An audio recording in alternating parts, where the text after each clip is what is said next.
Bem-vindo de volta ao programa. Hoje estamos recebendo o professor Jeffrey Sachs. Muito obrigado por dedicar seu tempo. Sempre um prazer estar com você, Glenn. Obrigado. Então você acabou de participar da 80ª sessão da Assembleia Geral da ONU. E, embora a ONU, criada para preservar a paz, não pareça estar indo muito bem, já que o mundo está caminhando para um lugar muito perigoso. Nos últimos dias, tenho assistido a alguns discursos muito estranhos, muitos repletos de mentiras óbvias.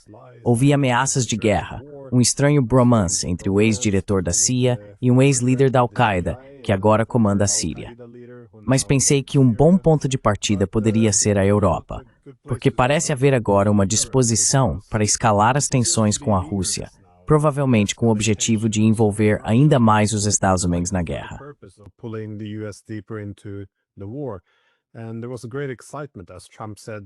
E houve grande entusiasmo, como Trump disse, de que a Rússia era um tigre de papel. A Ucrânia pode vencer, pode até tomar território russo, e os europeus deveriam começar a derrubar jatos russos agora. Claro, esse entusiasmo parece ter sido substituído por certo pânico quando Trump então sugeriu que os europeus deveriam cuidar de tudo isso. O que você acha de tudo isso em relação à direção dos europeus, especialmente? E para onde tudo isso está caminhando?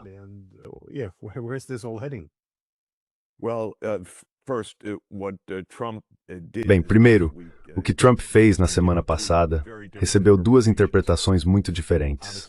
Honestamente, não tenho certeza de qual está correta.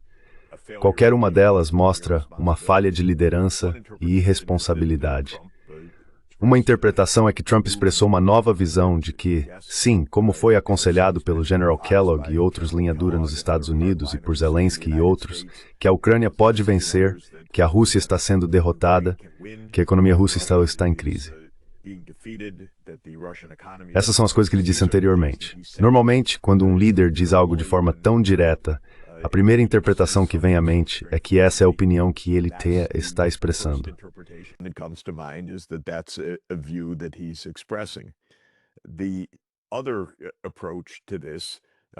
A outra abordagem para isso, que é a que você também mencionou, é que é o oposto. Na verdade, que isso foi simplesmente uma cortina de fumaça. Trump dizendo aos europeus, vocês continuam me dizendo que querem lutar, continuam me dizendo que a Rússia está vencendo. Ok, ótimo, vão em frente, é tudo de vocês. Só comprem minhas armas. Então essas são duas interpretações diferentes. Eu fiquei com a primeira inicialmente ouvindo Trump e escutando suas opiniões, e também tendo a estranha e desagradável experiência de estar no salão da Assembleia Geral e ver o General Kellogg circulando entre as várias delegações.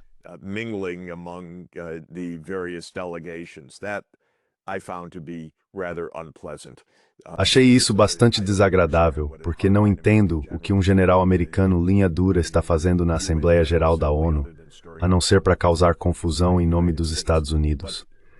Mas a segunda interpretação foi a que realmente foi dada por muitos dos líderes europeus, ou pelo menos pela mídia que diz representar seus pontos de vista, que o que Trump realmente disse foi, se vocês querem lutar, vão em frente. O problema é de vocês, só comprem minhas armas. Existem herbertos focus wall de liderança e uma crescente com e deve ter uma crescentes new está liberado o fed ou esperado. Deliberate or accidental. What Trump has never done from the beginning. O que Trump nunca fez desde o início deste mandato foi explicar qualquer coisa sobre esta guerra de forma direta.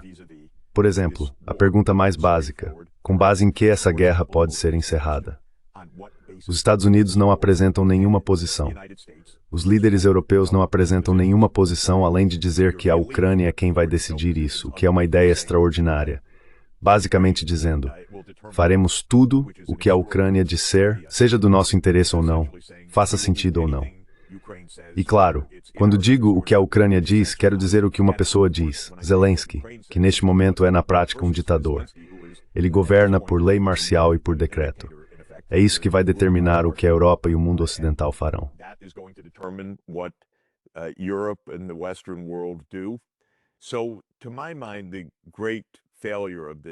Na minha opinião, o grande fracasso disso tudo é que enquanto o presidente Putin colocou na mesa um conjunto muito claro de condições para a paz, ele as descreveu como a neutralidade da Ucrânia e a transferência de territórios específicos para a Rússia, como parte do acordo de paz. O outro lado ou não disse nada, ou afirmou que não haverá concessões de nenhum tipo e que a Ucrânia permanecerá na OTAN, o que equivale a dizer, primeiro, que não haverá negociações. Segundo, que a guerra continuará apesar da destruição maciça, do derramamento de sangue e da catástrofe demográfica que a Ucrânia enfrenta. Então, tudo o que estou dizendo, Glenn, é que esta última semana foi, na melhor das hipóteses, pouco edificante, e na pior, dependendo da interpretação, uma escalada dramática que pode levar a uma guerra direta entre pelo menos a Europa e a Rússia, se não entre a OTAN e a Rússia, no sentido direto de confrontos e combates fora da Ucrânia, atingindo a Europa e assim por diante.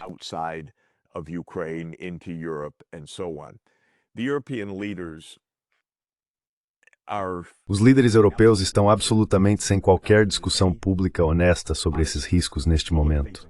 Não ouvimos nada do triunvirato, Starmer, Macron e Scholz, sobre os riscos de uma terceira guerra mundial, sobre guerra nuclear, sobre a União Europeia e o Reino Unido se tornarem de fato um campo de batalha. Nada disso é articulado, nenhuma escolha é apresentada, nenhuma discussão é feita. Claro, não há um momento sequer de verdade sobre a história do conflito, como surgiu, por que surgiu, como poderia ser amenizado, nem uma única palavra. E esta última semana na ONU foi ainda mais chocante por causa disso. O discurso de Trump foi um desvario incoerente de mentiras do começo ao fim, sobre todos os possíveis temas, aliás.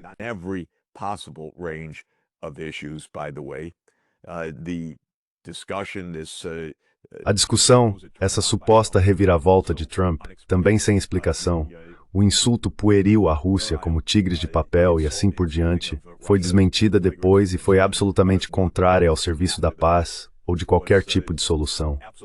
Em outras palavras, foi uma semana desprovida de comportamento adulto, de responsabilidade, de qualquer movimento em direção à paz. E estamos falando apenas da Ucrânia, porque poderíamos falar da mesma forma sobre Netanyahu e a guerra no Oriente Médio. Tudo o que acabei de dizer se aplica ao discurso vil e repugnante de Netanyahu na Assembleia Geral, que foi um discurso de ódio e de continuação da guerra. Portanto, não foi uma boa semana para a diplomacia.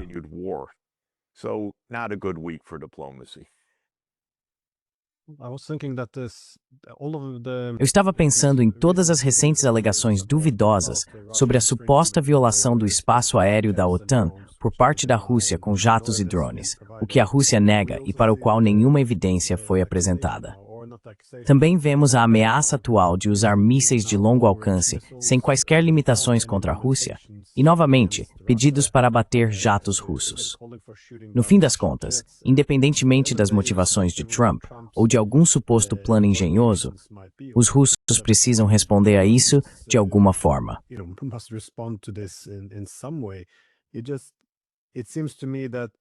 É que me parece que toda a premissa de que a Rússia não responderia e simplesmente aceitaria a ideia de que isso é apenas a OTAN ajudando a Ucrânia a se defender ignora, como você sugeriu, que a OTAN apoiou o golpe desde o início, que eles basicamente tomaram conta dos serviços de inteligência, do exército e do governo na Ucrânia. E, novamente, essas são armas da OTAN. Então estamos falando agora da OTAN atacando a Rússia. Você conversa com esses líderes europeus, encontra com eles agora nas Nações Unidas. Eles estão comprometidos ou convencidos de que estão apenas lá para ajudar um país que foi invadido sem qualquer provocação. Ou eles, como muitos líderes já fizeram, reconhecem que isso é uma guerra por procuração. Os líderes não se envolvem em discussões reais.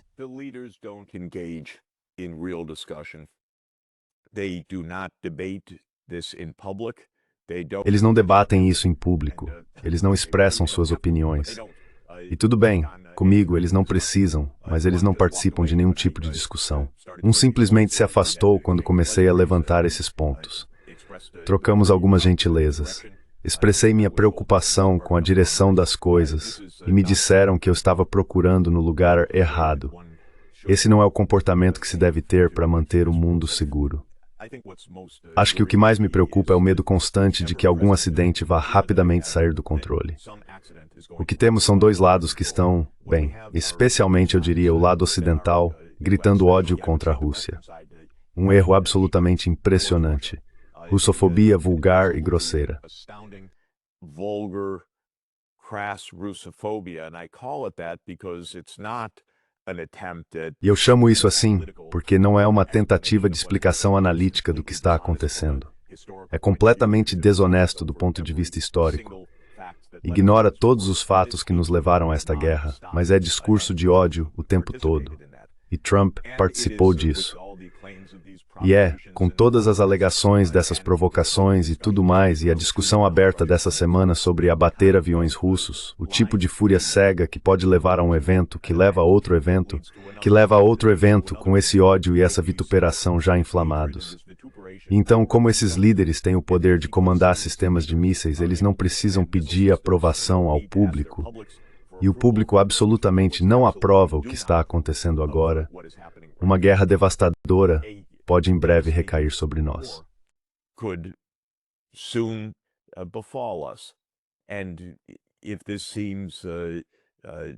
E se isso parece apenas medo da retórica e coisas do tipo, quantas guerras começam com um incidente, com um insulto, com um evento acidental ou de falsa bandeira que desencadeia uma rápida escalada? Um grande número. A Primeira Guerra Mundial, a guerra que destruiu toda a esperança de paz para o século seguinte, de certa forma, começou, claro, com o assassinato do arquiduque do Império Habsburgo por alguns jovens. Mas podemos citar inúmeros casos assim. E é exatamente por esse caminho que estamos seguindo, esse abismo. Estamos bem à beira de acidentes terríveis acontecerem. Sem diplomacia, sem honestidade, sem reflexão, sem maturidade, sem consistência, sem mecanismos de proteção. E continuamos chegando cada vez mais perto da beira.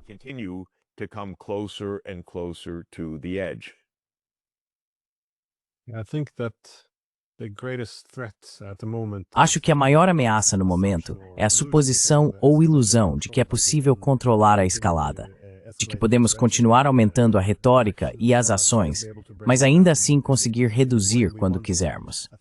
Acho que esse erro de cálculo é um desastre prestes a acontecer.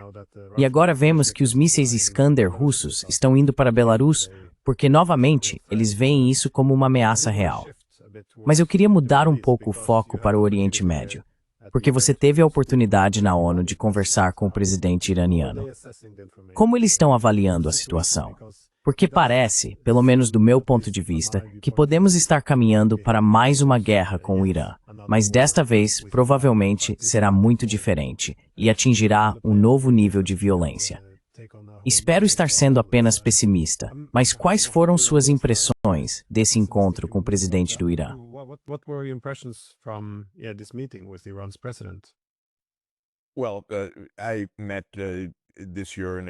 Bem, este ano me reuni novamente num grupo com o presidente Raisi, como fiz no ano passado.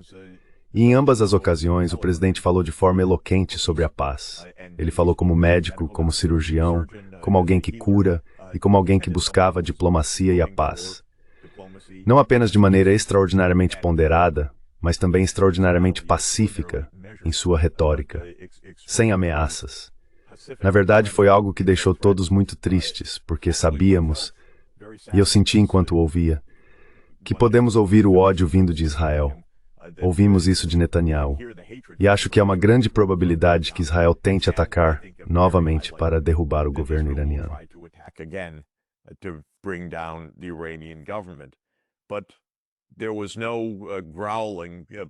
Mas não houve ameaças do lado iraniano dizendo se eles fizerem isso ou aquilo. Foi tudo uma conversa sobre a necessidade de uma saída pacífica. No entanto, infelizmente no nosso mundo de hoje, se você fala dessa forma, o outro lado que está cheio de ódio percebe isso como fraqueza. E eu acho que o que ouvimos de Netanyahu foi muito claro. Na mente dele, e ele é realmente, na minha opinião, uma pessoa extraordinariamente, talvez a mais extraordinariamente perigosa de todo o planeta. Todo o mal remonta ao Irã. O Irã deve ser derrotado. Ele disse isso de forma absolutamente clara. Ele falou sobre o novo dia que vai chegar ao Irã.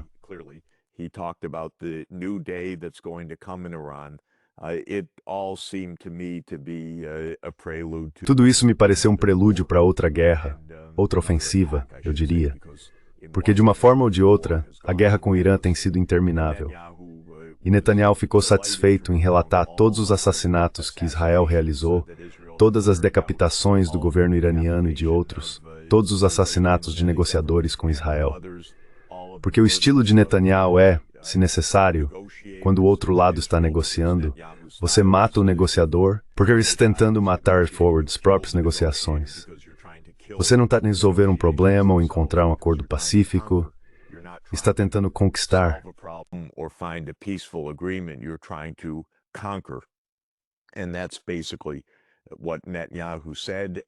E basicamente é isso. O que Netanyahu disse e o que Pozeshkin disse foi o oposto disso. Essa é uma das tragédias que temos visto no mundo, na verdade há décadas. Mas agora podemos ver claramente, à vista de todos, na última década. O Irã disse repetidamente, queremos negociar, e toda vez que o Irã negocia, ele é prejudicado. A primeira vez foi ao negociar um plano de ação abrangente, o JCPOA, que não foi apenas negociado pelo então presidente Barack Obama e outros com o Irã. Ele entrou em vigor e então Trump assumiu e rasgou o acordo, destruindo a base para uma solução negociada.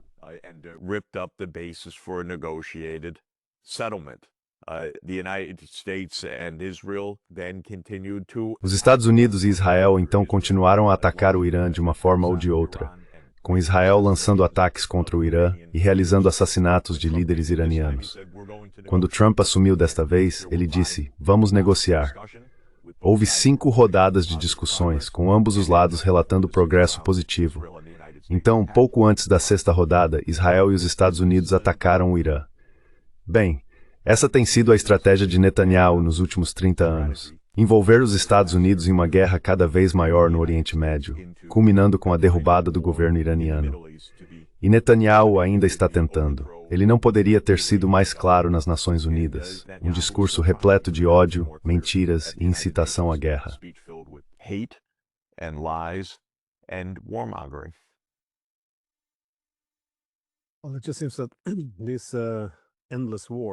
Bem, parece que essas guerras intermináveis que temos não só tiram vidas, riqueza, infraestrutura e prosperidade, mas nesses esforços sempre há algo que precisa ser justificado, algo que não deveria ser justificado. Dá a sensação de que isso drena a alma de uma nação e de seu povo. E eu fiquei com uma sensação quase de desesperança quando vi Petraeus e Jolani sentados no palco e, sabe, elogiando um ao outro, como se estivessem em lados opostos, mas agora encontraram, sabe, a paz. E claro, minha principal preocupação é, qual é o propósito dessa parceria? Você acho que eles ainda não terminaram com a Síria. Qual foi sua impressão dessa troca? Porque para mim foi algo extraordinário de assistir. Eu sei que a CIA e os diferentes grupos jihadistas sírios trabalharam muito próximos, mas mesmo assim, os esforços para passar um pano em tudo isso e transformar em um parceiro respeitável para fins ainda desconhecidos daqui para frente. Não sei, qual foi sua impressão?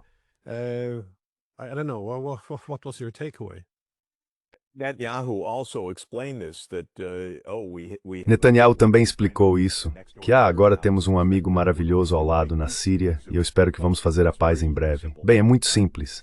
Em 2011, Petraeus estava muito presente e envolvido. O governo Obama decidiu derrubar o governo de Bashar al-Assad. Isso foi feito a pedido de Netanyahu. Essa é uma das muitas guerras de Netanyahu nas quais ele usa os Estados Unidos. Usa o governo dos Estados Unidos, o exército dos Estados Unidos, o contribuinte americano, para lutar suas guerras. Deixe-me dizer antes de voltar à Síria, qual é a intenção de Netanyahu? Que Israel domine o Oriente Médio em poder, em hegemonia efetiva, mas que domine completamente a Palestina, que basicamente os palestinos sejam apagados da história, até mesmo massacrados ou etnicamente limpos da Palestina.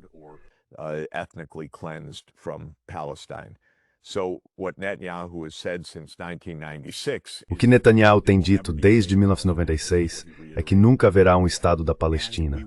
Foi isso que ele reiterou na ONU. E ele disse, derrubaremos qualquer governo que se oponha ao nosso domínio sobre toda a Palestina. É algo impressionante em sua brutalidade e em seu delírio. Israel, com cerca de 10 milhões de pessoas, quer dominar uma região com centenas de milhões, inclusive destruindo a população de árabes palestinos em seu meio, que equivale ao número de judeus israelenses.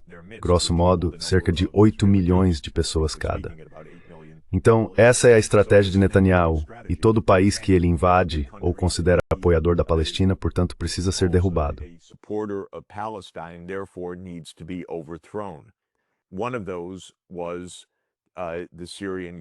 Um desses era o governo sírio de Bashar al-Assad. Em 2011, a pedido de Netanyahu, Obama e Hillary Clinton iniciaram a derrubada de Bashar al-Assad. Bem, como em tantas outras desventuras lideradas pela CIA americana, e isso é um termo suave, isso levou a anos de derramamento de sangue e guerra, que ceifaram centenas de milhares de vidas e destruíram grande parte da Síria, incluindo boa parte da Síria antiga, que é um patrimônio de toda a civilização humana. Por fim, o resultado foi que após 14 anos, Israel e os Estados Unidos colocaram um governo jihadista no poder. E eles acham que esse governo é seu fantoche. E talvez por enquanto seja mesmo seu fantoche. Este dificilmente é um governo estável, legítimo ou pacífico, pois sabemos que há violência em massa e assassinatos por retaliação em andamento.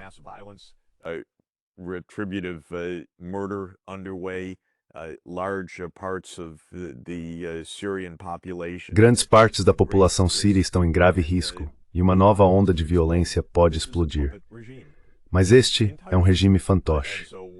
As palavras de Petraeus, que erra tudo o tempo todo, de qualquer forma, e as palavras de Netanyahu estiveram completamente alinhadas nos últimos 3 dias sobre esse maravilhoso novo governo que Israel e os Estados Unidos instalaram na Síria, e como ele vai fazer a paz com Israel e realizar todas essas coisas maravilhosas. Absolutamente surpreendente. Lembre-se, Petraeus também foi quem nos disse que em 2023, a contraofensiva da Ucrânia levaria o país até o Mar de Azov, que a Rússia seria derrotada, e todo o resto. O homem é um desastre ambulante. Então você pode ter a patente de general e estar errado em tudo. E ele está nessa categoria.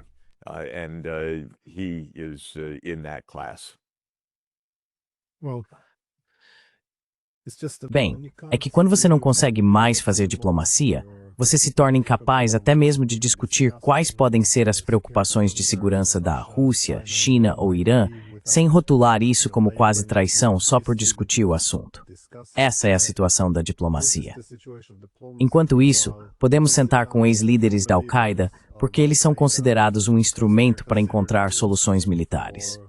É simplesmente, na 80ª sessão da Assembleia Geral da ONU, 80 anos após a Segunda Guerra Mundial, uma instituição criada para buscar a paz, soluções pacíficas no mundo, é muito deprimente ver que é aqui que estamos.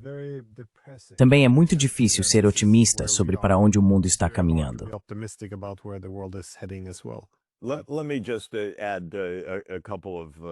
Deixe-me acrescentar alguns pontos, se me permite. A grande maioria dos discursos na ONU, vindos de todo o mundo, foram na verdade inspiradores, clamando por paz, por cooperação, por uma ONU eficaz.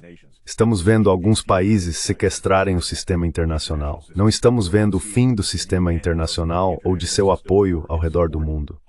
Assisti a muitos discursos, encontrei-me com muitos líderes. A grande maioria do mundo não se comporta como os Estados Unidos, Israel, Alemanha e Reino Unido. Isso é realmente importante de entender. Mas tem-se a estabilidade feminil em composição que descobrimos nos últimos minutos.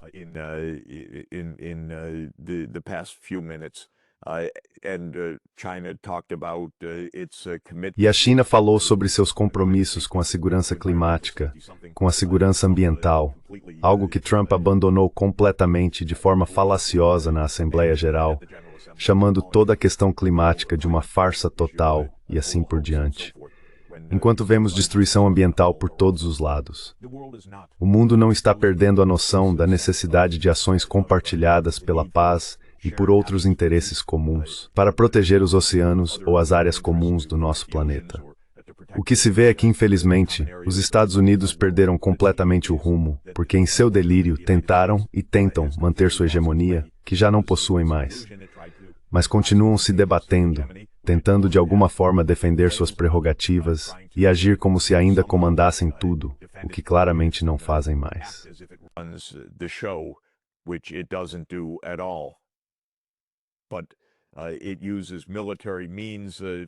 Mas ele usa meios militares para esses fins e torna o mundo muito perigoso. Então, honestamente, não senti que fosse um colapso das Nações Unidas. Senti mais que é um colapso dos Estados Unidos. A qualidade da governança é terrível. Trump é um ignorante. Ele é um tolo. E basta ouvi-lo por 5 minutos para perceber que ele não entende e não sabe nada além de grosserias. Mas se você olha para toda a equipe ao redor dele, é uma equipe de um amadorismo sem igual. Chamar de amadorismo até dignifica, de certa forma. São pessoas brincando com palavras, brincando com fogo, jogando jogos, fazendo afirmações e mudando-as na hora seguinte. É um tipo de incoerência. Então, o que eu tiro de tudo isso? What do I take away from all of this?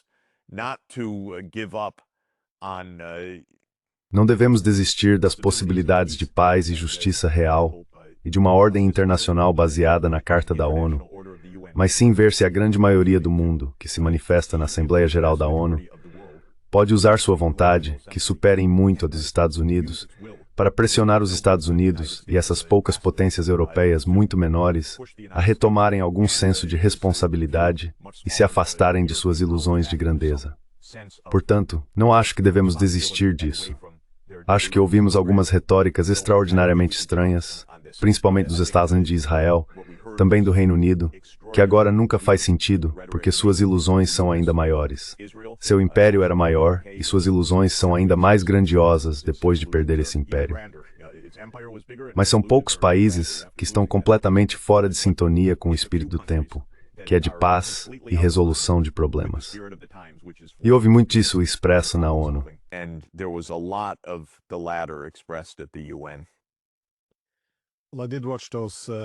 Bem, eu também assisti a esses discursos pacíficos. Então fico muito grato por você ter conseguido encerrar isso de forma positiva, porque realmente precisamos das Nações Unidas. E também muito obrigado por dedicar seu tempo, meu amigo, para trabalhar conosco. É muito apreciado. Nos vemos em breve. Obrigado. Tchau.